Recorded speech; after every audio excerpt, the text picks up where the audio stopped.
Sot për drek do të përgatis një tavë pure me patate me qofte. Do të më duhen këto përbërës.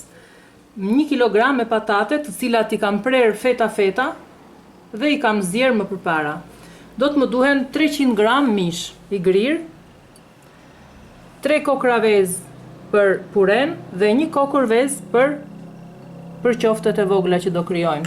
1 filxhan kafeje me thëri me buke ose galet, buke thekur e grirë imët.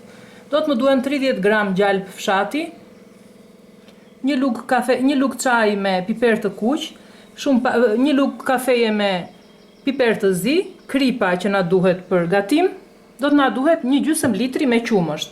Gjithashtu do na duhet edhe pak vaj.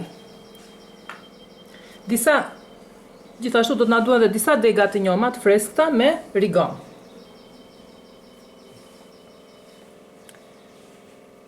Filxhanin e kafes që e kemi të mbushur me thërimet e bukës do ta shtojmë tek mishi i grirë, gjithashtu do të shtojmë edhe pjesën më të madhe të piperit të zi, do të lëmë shumë pak.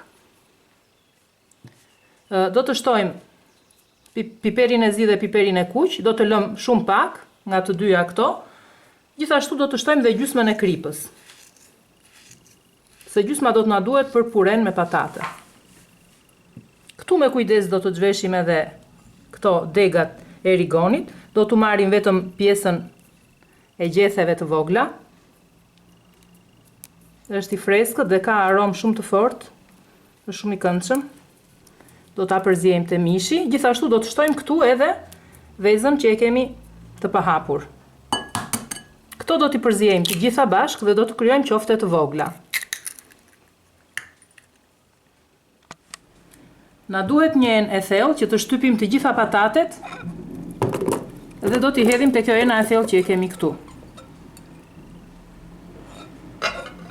Këtu do të shtojmë vezët, kripën,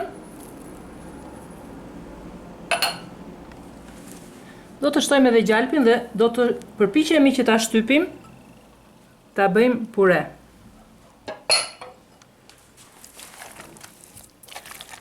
Nuk duhet ta bëjmë pure shumë të trash, po me ndihmën e qumshit që e kemi me shumicë në këtë recetë, do të bëhet një pure kremoze. Pasi patatet i kemi shtypur, i kemi bërë pure, këtu do të shtojmë qumshin, të gjithë qumshin, 500 ml, dhe do të vazhdojmë përsëri që ti përziejmë të gjitha bashkë, të krijojmë një masë kremoze. Vendosim pak vaj në fundin e tavës për pjekje dhe këtu, pasi e kemi bërë kremoz puren, do të vendosim 2-3 lugë me pure. Te ena që kemi vendosur mishin e grirë, do të shtojmë edhe 2-3 lugë me vaj për gatim dhe do të fillojmë ta përziejmë të gjithë këtë masë, të krijojmë qofte të vogla.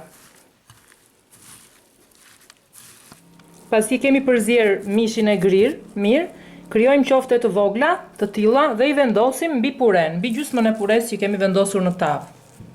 Pasi radhisim të gjitha qoftet, do të shtojmë edhe pjesën tjetër të pures.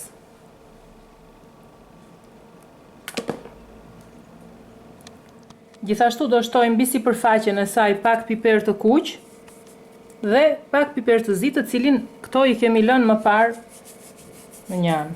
Do t'ja vendosim këto mbi sipërfaqe dhe e kemi tavën gati për ta pjekur në furrë në 200 gradë për 25-30 minuta, duke e parë derisa të krijojë një cip të kuqe sipërfaqja e saj. Dhe ja ku e kemi tavën me pure me qofte të përgatitur, sapo e kemi nxjerr nga furra, ka një aromë fantastike. Duhet ta lëmë për 20 minuta që të ftohet mirë, që ta presim dhe të dalin në pjesë.